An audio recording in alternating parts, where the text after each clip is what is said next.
Welcome to the PT Marketing Power Hour, highlighting successful marketing strategies from North America's fastest growing clinics so you can learn from their wins and power your practice growth. We have another great episode today, so don't forget to hit subscribe on YouTube or wherever you get your podcasts. Now, here's your host, physical therapist, marketing expert, and CEO of Practice Promotions, Neil Trickett. My name is Neil Trickett. I'm a physical therapist of 20 plus years, and I had a practice in South Florida for 8 years, and now I run Practice Promotions for the last 11 years.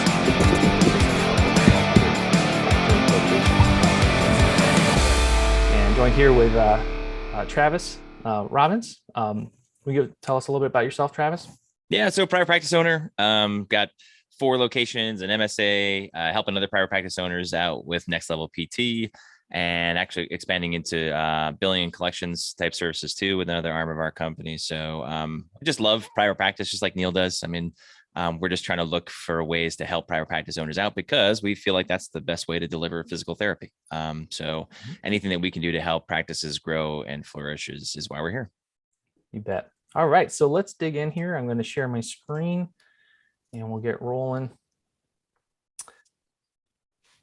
All right, cool. All right, so we're going to talk today about how to create a consistent flow of new patients into your clinic. So again, any questions you have on this, please throw these in the chat. Love to hear from you. And again, we're here for you to help you give ideas on how we can empower your clinic.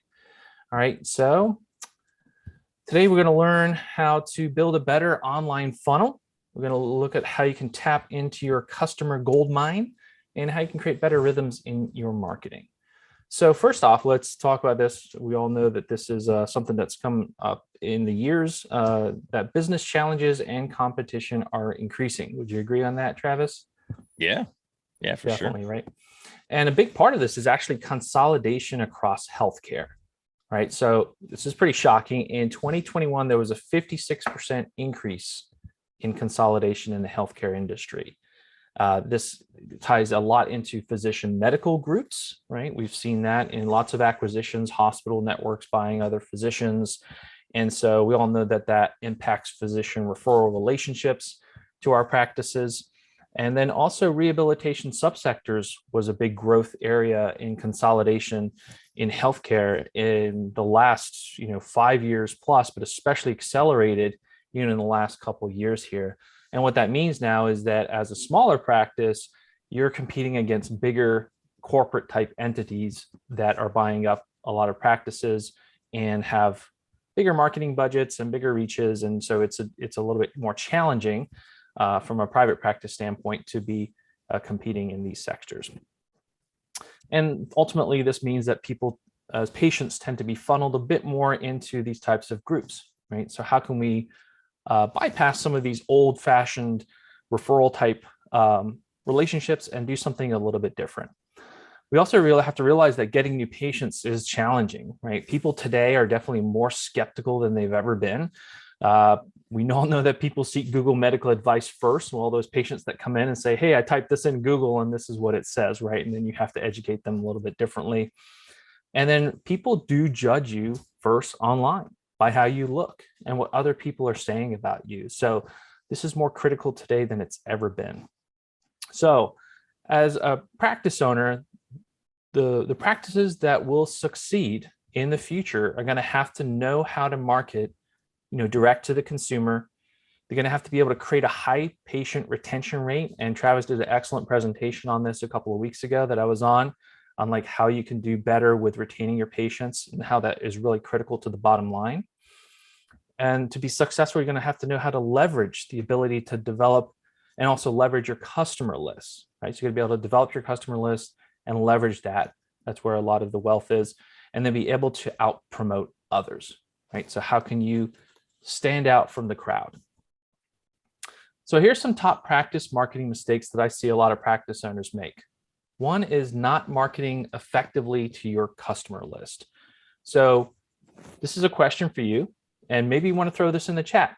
How well do you think you market to your past patients, to your customer list? Let's hear from the crowd.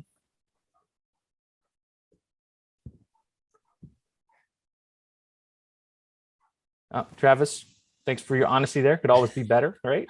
I don't think there's a way you can ever have this completely dialed in. And we're always looking for new ways to Definitely. talk to the people that, for me, my standpoint, the easiest people to get back in for physical therapy, right? The people that have already been there, they already know, like, and trust you. So not focusing on this, oddly, with some of the clients we work with, is a huge hole. Like, I'll tell you, I talked to a client, a potential client last week, and she said in the 10 years that she had been working in physical therapy, built a great practice, she had emailed her list 6 times.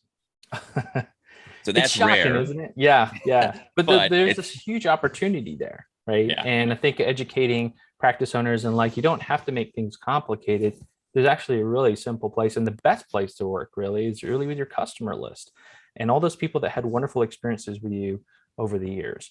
It is really shocking, as I've talked with thousands of practice owners across the US and Canada, and the number one theme is that they don't market effectively enough to their customer list. So again, there's a lot of opportunity for you here. The other top practice marketing mistake is being practice centric versus patient centric. And we'll get into that here in a little bit. But basically, are you talking all about yourself as a practice and all the special things that you do?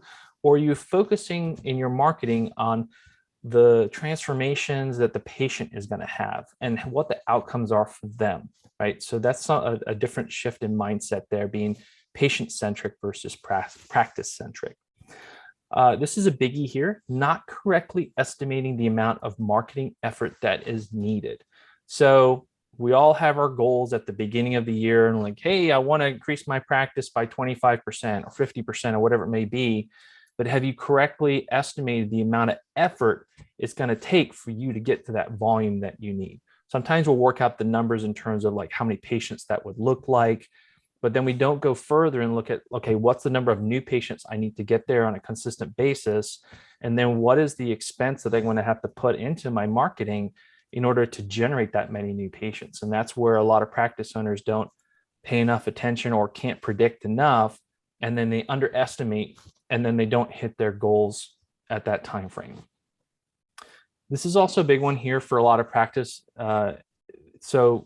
It's too low of a marketing budget. So in general, in the healthcare industry, there's a standard of about 8% of gross revenue that's allocated towards marketing, advertising, personnel, whatever it may be there.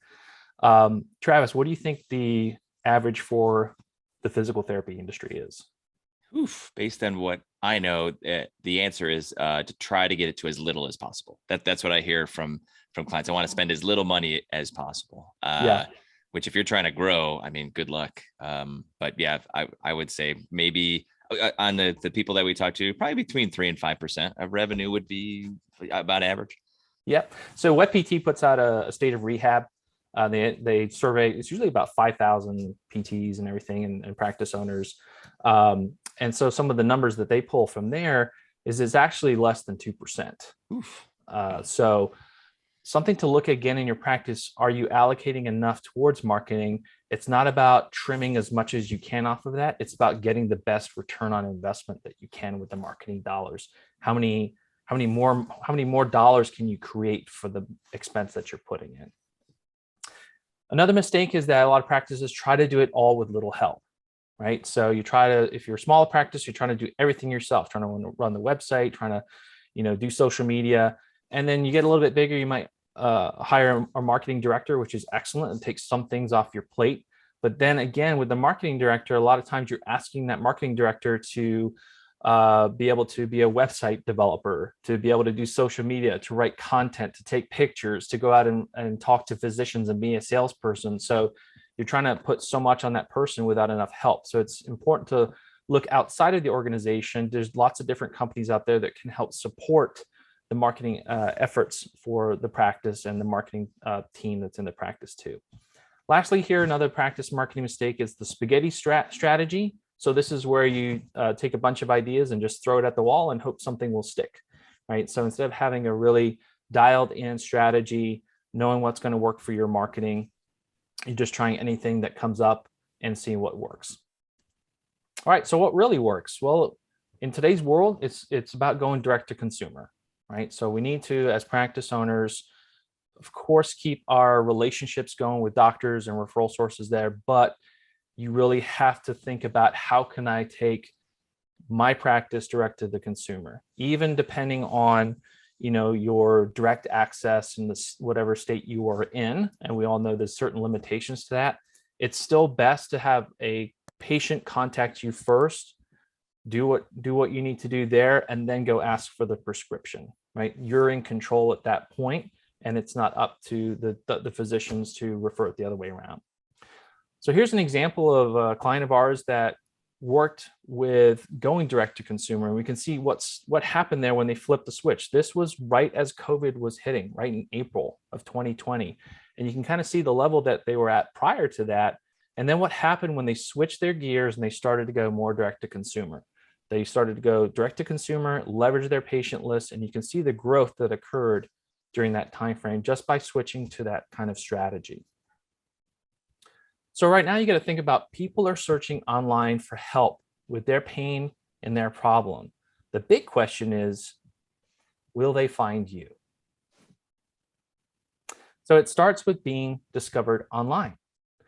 And so here's a strategy that has really worked. We've dialed this in over the years. We call it our ultimate PT marketing funnel strategy. We're going to jump into this today and really go into detail and show you what you need to be focused on in these 5 key bucket areas. But when you go more direct to consumer with this strategy, it really gives you a lot more control. It gives you better predictability with the number of new patients, which is what we all want. And it sets the foundation for growth in your clinic. When you know you can have predictability in new patients, you can predict out into the future, when will I need to make that next hire? What about additional equipment? What about additional space? So you feel confident going into those decisions because your marketing is more dialed in. So first you need the strategy, but then in order to execute the strategy, you need to build systems. You need to build marketing systems. This is what builds value in your practice when you have systems in place. And Travis and his team do a great job with helping you build different operational systems within the clinic. And if you can walk out of the clinic and those systems still run without you there, then your practice becomes even more valuable when it's time to sell. So it's important to look at systems that work in these key areas are critical. What kind of automation can you put in here, right? That helps speed up things and takes things off of people's plate. Where do you have consistency in your systems for marketing? That's really critical. And dependability, right? Knowing that it's always going to be working there for you. So let's jump into the first bucket here, which is online discovery. How well is your practice discovered online? And the first step is really Google, right? When people are looking for help with their pain or problem, what's the first place that they go? They go to Google, right? So as a practice, we want our clinics to rank well in Google. So when we look at the Google searches that pop up, the first thing we want to look at is SEO, which is search engine optimization. And this pertains to the way that your clinic's going to pull up in the local ranking, which is the maps, and that's a 3 or 4 pack there. And then the top 10, which is the organic ranking part. So the better we can do there, we know that more people are going to click on us and come to our website or call us directly from here. The next phase here is SEM, which is search engine marketing. And this is Google ads and Google advertising. And so here we can own more spots on page 1 of Google by paying to play. And this has become even more critical today than ever. And we'll go into why here in a second. But you can see here with this clinic, they can actually be pulling it at the very top, also advertisement in the local section, then organic in the section, and then down below. So you can actually own 4 spots on page 1 of Google. So if you're a prospective patient, Travis, who would you choose? Yeah, I mean, for me, I'm looking at if it's not on the first page, like I'm not going to get to the second page. For me, I look at online reviews a lot. I know it's in theory, it seems kind of dumb. Like, why would I rely on a stranger's opinion of something? But it's exactly what I do. Like when I go on Amazon and I want to try to pick between, I just tried to buy a vest for my dog. Well, what did I do? I looked at which one had the most reviews, and Absolutely. I just kind of went with the consensus of who had the most reviews. So same thing here, physical therapy. Yep. For us, like we want to be first page up as high as possible, and we want to have a lot of reviews. Yeah. And would you choose a clinic that has they're up there on the search 1 time, or a clinic that's up there 4 spots? Yeah, obviously I'm like, how the heck is this clinic listed 4 times in the first, Yeah, they like, must be good, yeah, it must be good. right? Yeah, so it's exactly what's going through your prospects' minds. That's why you want to do SEO, do SEM, because it really helps you command more of page one of Google. So the goal here is to really dominate first page of Google. And what we do is we call what's a local search Trinity, right? And so this is first off website optimization. So how your website is structured, the content on there, how it pulls up in Google, all the coding that goes into the website. There's a lot that goes into that. But the more you can dial it into what Google really likes pertaining to the types of searches that people are going to do, the better you will rank on page one of Google. Secondly, here is the Google My Business profile. So this is where you really need to build and optimize your profile. Are you on enough categories there? Are you consistently putting in new pictures and video in there? Are you tying your blog into your Google My Business? These are all critical things that you can be doing to build out your business profile and make it more in depth. And that helps you again with local rankings and searches. And then lastly, here's all the stuff that happens on the internet. And so this is with things called lists or listing. And citations are when your business information is found or put on a different website or internet directory. So the more citations you have, the more Google, when it searches around, sees your business information on many, many different places, and it gives you more authority.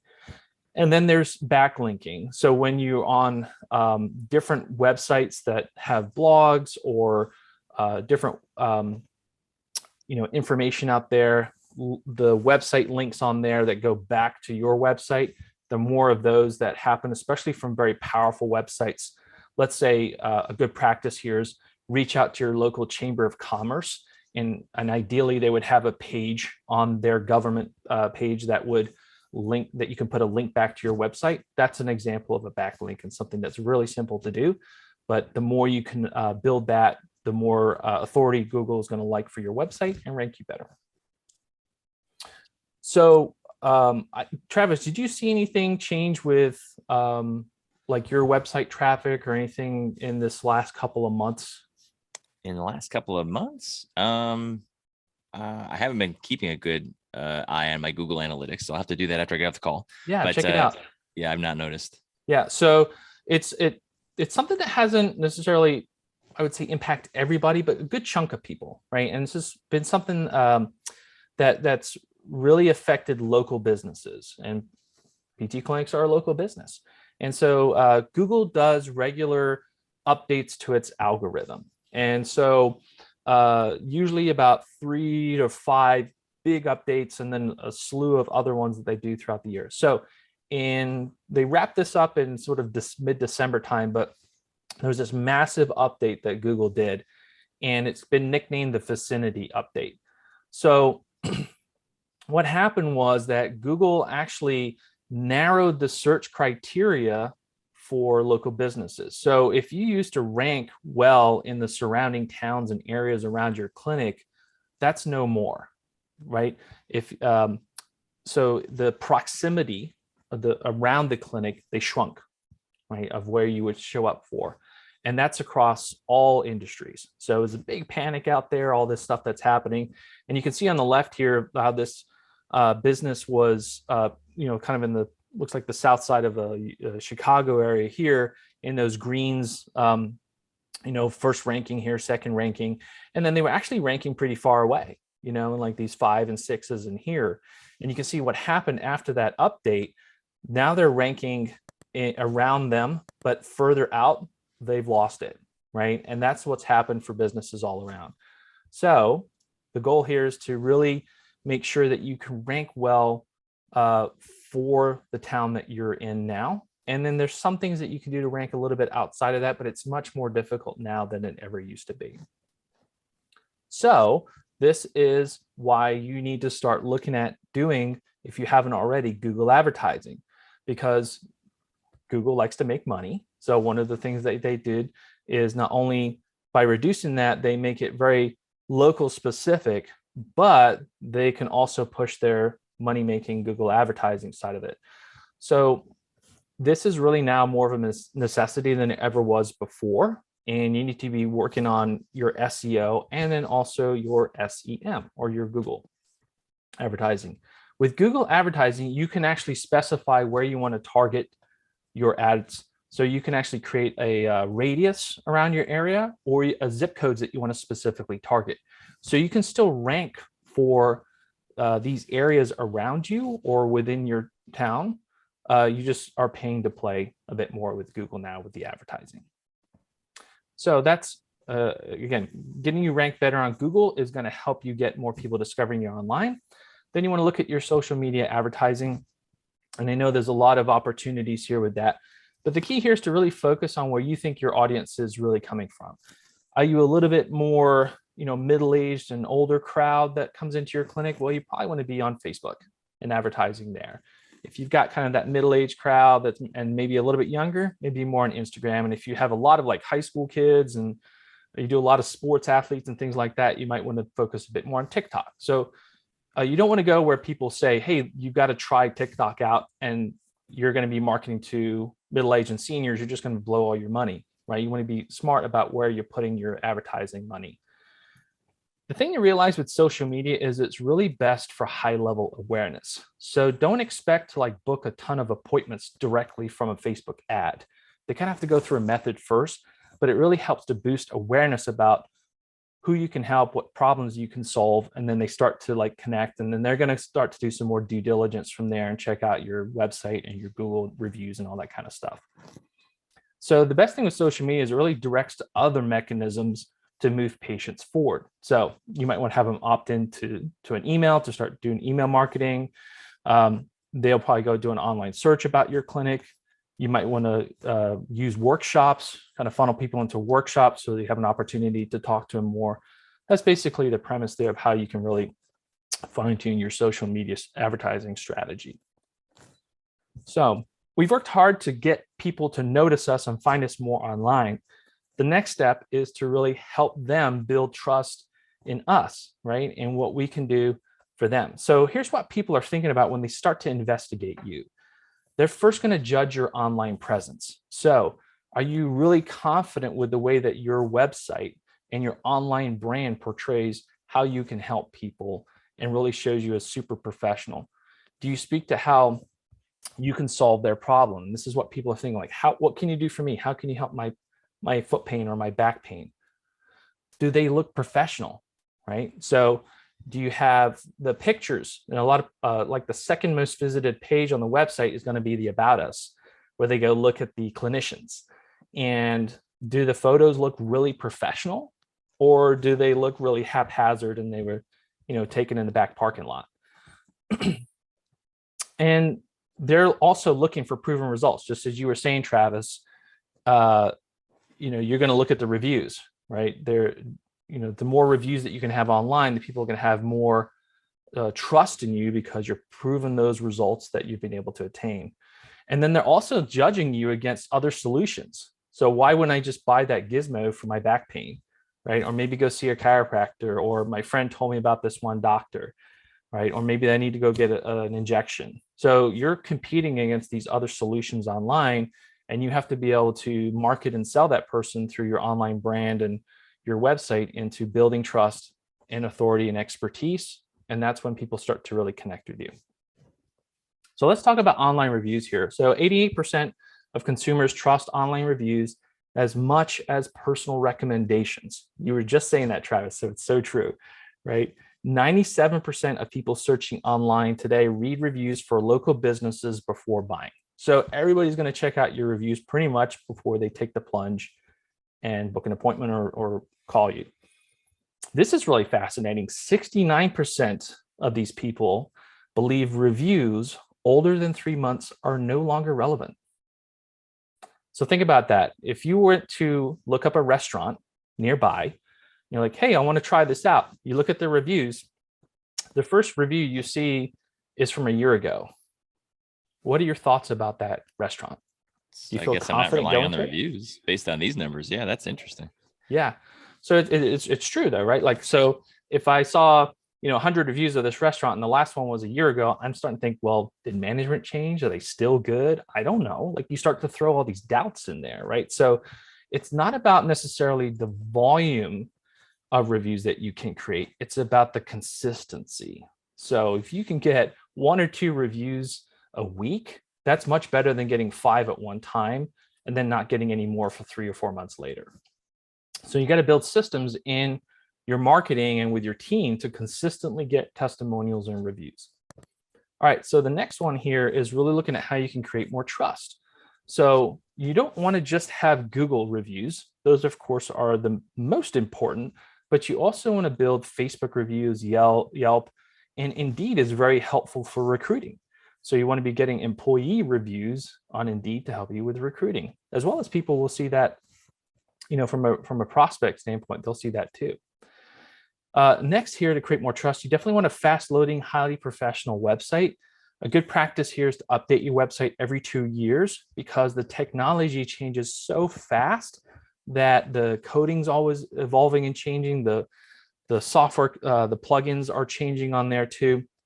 So the speed can be affected with that and some of the latest requirements for like how it shows up on a phone or a tablet that can change too over time. So it's a good practice to really look at getting a refresh on your website, redesign, getting the latest coding and everything that needs to go on that. And then you need to make sure you have brand consistency across your social media, your websites, your promotional materials. So you have that consistency in how you look and the professionalism, your tagline, everything that goes out there, that creates more trust too.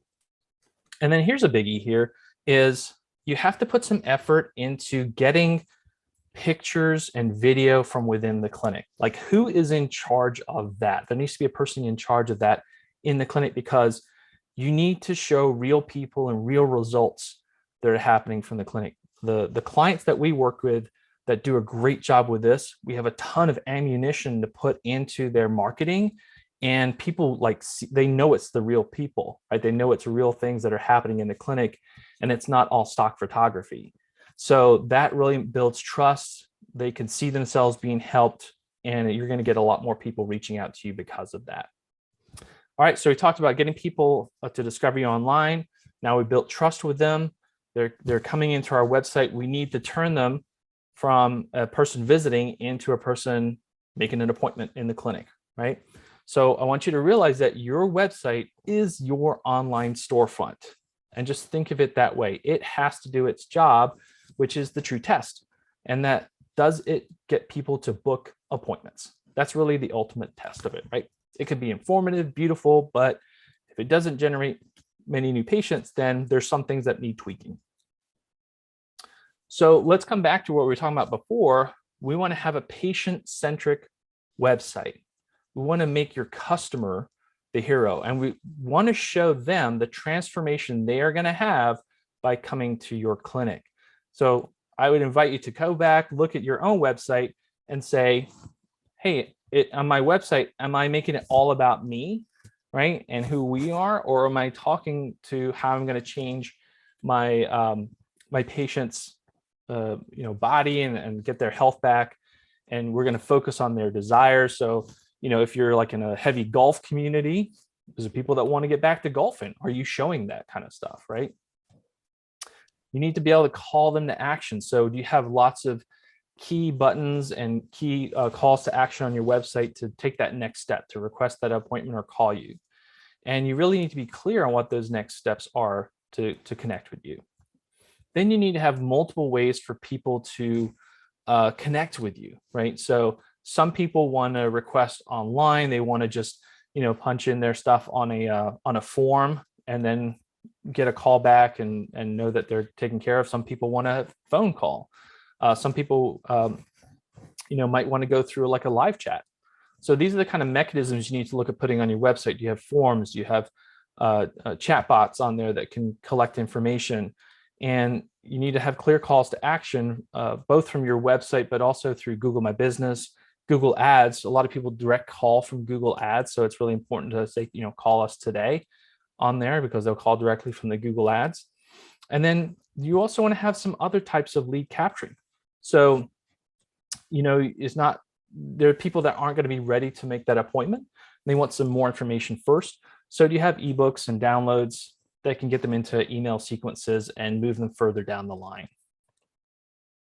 So we got people through online discovery, building trust, converting them on our website. And now we're talking about, hey, they're coming into the clinic, right? So this is where the magic happens. And how are we going to keep that person for the long term throughout their plan of care and make sure that we can help them get an optimum outcome and that they're going to be a raving fan for us down the road. So realize that the marketing doesn't stop once they come into the clinic. That's actually a lot of when it starts. So we want to make sure that the experience is really rich as they're coming through the clinic. What are the touch points that are happening with that patient as they come through? What kind of marketing is really being sent to them or given to them while they're in the clinic? You know, how are things in the waiting room? Are there any kind of marketing materials in the waiting room that can help them, you know, build their excitement? And then the goal here is to really focus on that marketing engagement throughout the plan of care. So what kind of follow-up emails are being done? What kind of invitations to social media? What kind of direct mail, handouts, those kind of things that are being done throughout the entire plan of care to help them be retained. And ideally here, what can they engage with and take home? So an example is in our clinic, we would have a really nice presentation folder with stepped inserts that had the therapist's biographies in there, what to expect, why are you going to invest in physical therapy? Because we knew that when, especially for high deductible patients, when they went back home, they're excited from the clinic. They're excited about getting their pain relief, but then they have to have that financial conversation with their spouse, right? And so if they don't really have much to show or convince their spouse that this is a good financial investment, then sometimes you get people saying, you know what, I can only come in for, once a week or twice a week, or, whatever the excuses started to be. So you have to give marketing assets to help your patients sell their spouse. Another key thing here to kind of think about is, in today's world, what kind of digital engagement are we having with our patients during the plan of care?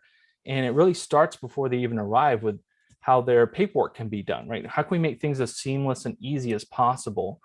And the really is the thing for you is to connect above all the noise that is going on in people's lives, right? And how can they, pay attention to you? So you definitely want your patients to be able to, opt into your emails, start to like you on Facebook or on Instagram.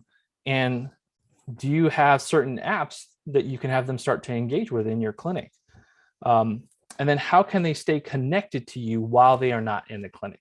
Because we know we have great control on the patient while they're in the clinic, but what happens when they're home, right? And that's where if we can get them to do their home exercise programs, on their phone, if they can keep connected to the clinic through your app, then they're going to be much more likely to continue with their plan of care. So it's great to have video-based home exercise programs, messaging, health tips that can all be done through an app. We actually have a patient engagement app that we work with, powered by PT Wired. And it's a great tool. It really helps with that whole marketing engagement. And it's pretty cool because it's actually branded to the clinic as an app on the App Store. So it's not just a third-party home exercise program. It's actually like the clinic's home exercise program and tool. And it creates that cool perception of the clinic. All right, now the next thing here is to really look at leveraging your patient list. And so, as you mentioned before, Travis, it costs 5 times more to generate new patients than to re-engage past patients. So it's really critical and cost effective for you to be working on your patient list. And you just have to realize, though, it takes 7 to 10 times of seeing your information for someone to do something about it. And I think we've all had that patient where, hey, Mrs. Smith, you're coming back in for your knee, and it's great to see you again. How long have you been suffering with your knee? And she says 6 months. And you're like, why didn't you come back in sooner? Oh, I thought it just, take some Advil, or it would go away on its own, or, I had to get bad enough for them to do something about it. So one of the goals with your marketing here is to prod the patient. You got to keep prodding them over and over again to make the decision to call you again and come back in for care. So, you have to realize that 3 out of 4 people do say they want to hear more from their healthcare provider. So you're not bugging them. It is an important thing for you to be doing. So how can you reach out to them? One way is blogging. So blogging is a great way.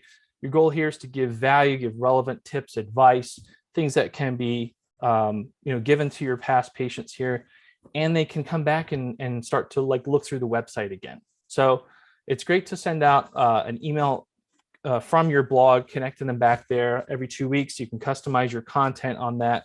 And it really helps with also discoverability and trust of your website, because Google does like blogs. And it's something you can also share out on your website and your social media, as well as your email.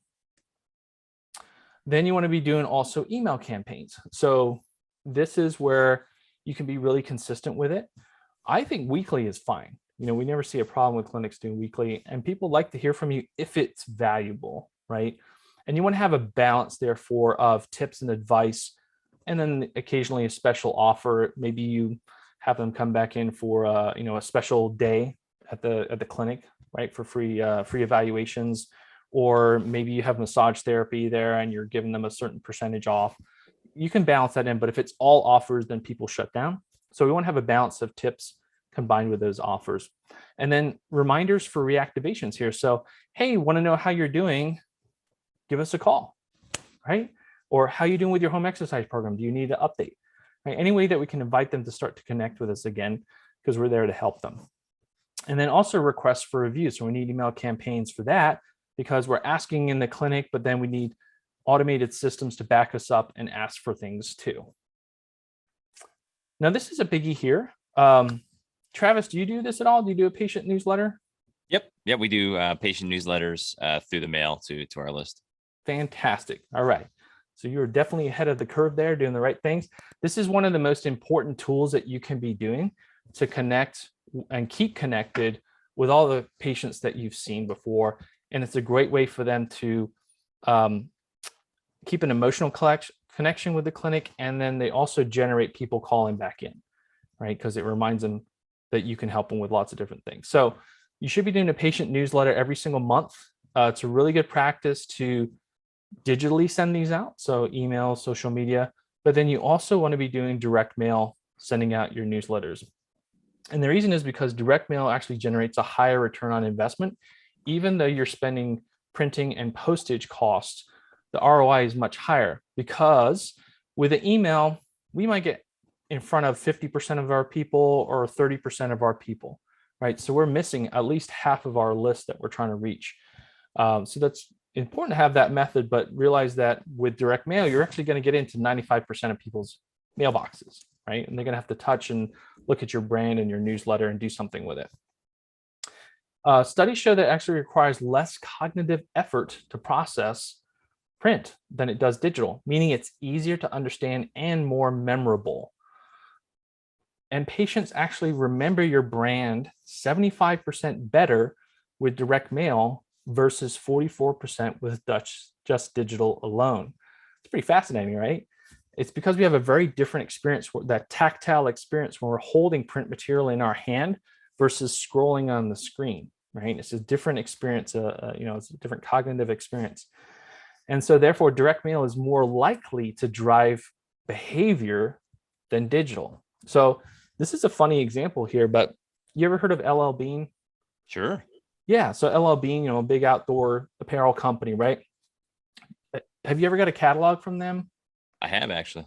Yeah, right. So one year they decided we're going to save money and just have online catalog, their stuff. We're not going to direct mail our catalog anymore, right? We're going to save millions of dollars. Well, they found that it cost them $100 million in sales because they didn't direct mail their catalog. Even though people don't order necessarily directly from the catalog, they pick it up and they look through and you go, you know what? I need a new coat, right? Or I need a new sweater. And so then they'll go to the website and they'll make that purchase order directly through the website. But it was that tactile response and looking through that catalog that generated those online sales. So very fascinating there. And so I want you to realize from this is that it's really important for your practice to be direct mailing out as a marketing action. And the best audience for you to do that with is your past patient and customer list. I find it a little bit challenging for clinics doing direct mail to a cold list of people in the area. You can be successful with that, but it's much more difficult. But if you have 1,000 or more past patients that you've serviced, you need to be direct mailing them all the time, as well as all your digital stuff. Yeah, Neil, this is probably one of the hardest sells I have with my clients. It's like, oh, no one opens their mail. I know. So I send out 7,000 newsletters. I Yeah. know a majority of those are just going to end up recycled, hopefully not in the garbage, but recycled. But they have to process their mail. I don't have to process my email. Very often you try to email me, Neil's probably tried to email me and I didn't get it because I don't have to process that. But at some point, my mailbox is going to be so full that I have to go process it. And I have to, all right, there might be a bill in there. I've got to find everyone. And that's, people are saying this 95 reaches 95% of people. That's a real number. Like people have to, and I know a majority of them are just kind of look at it. Physical therapy. I don't need physical therapy right now, but the 1 month where their shoulders bothering them and they get my newsletter, it's like the perfect day. Like that's when it's going to happen. So it is a lot of the objection I get is, well, that costs a lot of money, Neil. I don't think I can send out that much mail. That mail, it doesn't work for me. Right. And that's why we were talking about before the marketing budget, right? Because it's not about reducing your marketing expense as much as you can. It's about getting the best ROI on the marketing dollars that you're putting in. And if you're not putting enough marketing dollars in, then you can't get enough traction. So if you put the right budget in it, and then you're really strict about trying to get the best return on investment that you can, then you're going to be able to make the revenue and the income that you want. We typically see about 1.2% conversions for direct mail for patient newsletters, which means that if you send out 1,000 newsletters, you're going to see about 12 reactivated patients from that. So if your patient value is close to $1,000, you just generated $12,000, and maybe it cost you $1,000 to send out that, newsletter, but 12 times ROI is pretty sweet, right? And that's the way you have to start to look at things. Yeah, and the example I always use is if I put $1,000 into a machine and it spit $12,000 back out at me, how many times would I do that? Well, you keep doing that until it stops spitting out the money. So that's the easiest way. Absolutely. All right. So in summary here, we want to increase your ability to go direct to the consumer. And you do this through increasing your online discoverability first, and then looking at how you can build more trust with prospects and the way that you look, the way that your reviews are. You got to improve your website and conversion mechanisms. Like how can you get more people calling you through your website and online brand there? How can you build more engagement in the clinic? And then how can you really develop those raving fans and never let them go, right? So this is what works time and time again to allow you to go more direct to consumer. All right, so if you want to learn a little bit more about this, we've got a great kit that we send out, a marketing kit here. It's free. We cover the cost of shipping and everything. So we'll ship you a hard copy of that Ultimate PT Marketing Funnel Strategy and also the 20 tactics that go into that. And then in the kit too, we'll also give you a lot of other marketing tips that you can get from that. And then you'll also get a free subscription to our 12-month subscription to our PT marketing newsletter. So that'll come into your mailbox every month there, loaded with different tips and advice. So that you just go to practicepromotions.net/kit and you can just order that. We'll get it shipped out to you the next day. And then you'll be able to use that to help you in your clinic. Also, we're having a PT Digital Marketing Summit. So we're going to get really in depth here with how you can get your clinic to be more discovered online and some of the best practices there. This is going to be on March 1st. It's virtual. It's 6 live stream sessions that we're going to do, about 4 hours long. And everything your PT clinic needs to double its number of new patients online in 2022. So here you can go to practicepromotions.net/summit. So it's either .net/kit or .net/summit. We'd love to have you on here, and I'm sure you're going to learn a lot by being on this event. All right. So Travis, any closing thoughts here? I have some questions for you if you got time. Yeah, let's roll. All right. So talk to me about Yelp. I've always heard Yelp is like a pyramid scheme. Don't worry about it. My Yelp, I've got like 3 reviews or something. And I every time I see it, I cringe because there's one bad one on there. Tell me how much I should be investing time, effort into Yelp. Yelp is, I hear that so much, right? It's the animal, like you get a negative review on there and you can never get it off, right?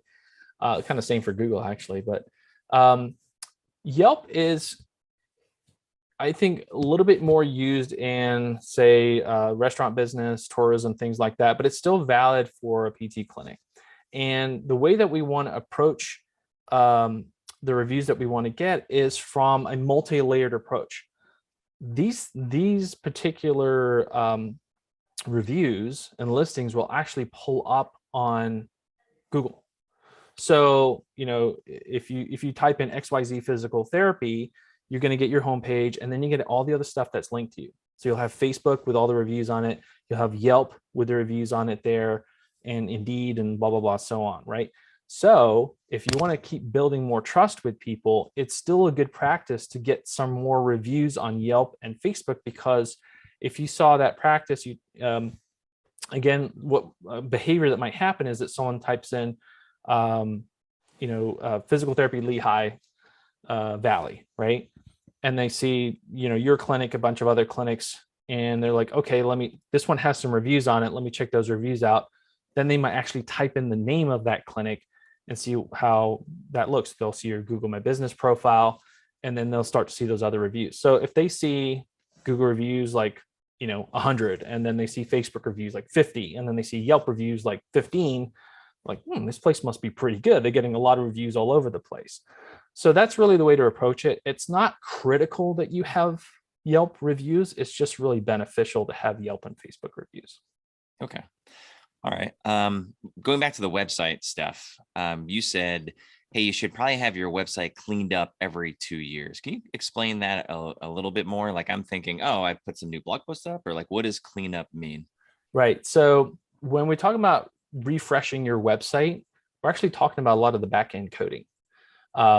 So sometimes we think, hey, I got my website up, it looks great, I don't want to mess with it, and I'll just let it go. And then 5 years down the road, then you're thinking, well, maybe I want to have an updated website or something like that. Well, it's actually better to have that updated a lot more, a lot sooner, like every couple of years, because again, the technology changes behind the scenes. So it's not that it gives you an opportunity to kind of revamp and change with some of the best practices, because obviously that changes with time too, right? And how people behave and move around and interact with stuff. But whatever website company that you're with, like one of the things that we do for clients is actually with our loyalty program, we'll actually rebuild their website every 2 years for them. And so we actually every year have key coding templates like that we do. And so we just launched our 2022 one. And so all of our clients that are getting up for a redesign this year, they're going to get redesigned on the new platform with all the latest coding, and, make sure that everything's behaving in the way that it wants to with Google and all the other online search engines. So that's what I'm talking about there with refreshing your website, is just don't let it go so long, because by the time you get to that down the road, it's not performing for you the way that it used to. Okay. And you taught us a bunch of different stuff. Like, even I feel like I do a pretty good job of this. I was like a little bit overwhelmed. So when I come and I say, all right, Neil, like I need some help. What does onboarding look like? So are you looking at my website? Are you making the newsletters for me? Are you sending out emails? Like, what does it look like? Yeah. So one of the things that we do is we really help empower the clinic with that marketing team, right? So when they come on, they have a digital account manager, they have website developer, they have a graphic designer, they have a print account manager. So they have this team supporting them, right? If they're working with them directly or working also with a marketing team in your clinic, that's what we do. So you get this actual whole suite of different specialists and SEO specialists and everybody like that helping you out. So yeah, we help with revamping your website, improving your online discoverability, SEO systems, reputation management systems. So our team is putting that all together for you, with letting you know also your input. And then our designers are also working on putting your newsletters together and making that a seamless process to get that out. We actually handle all of the printing and direct mail too. So it's a very seamless process. And we have about a 6-week onboarding process of just about an hour each time. Each week getting with the clinic owner, and then everything's really dialed in after that.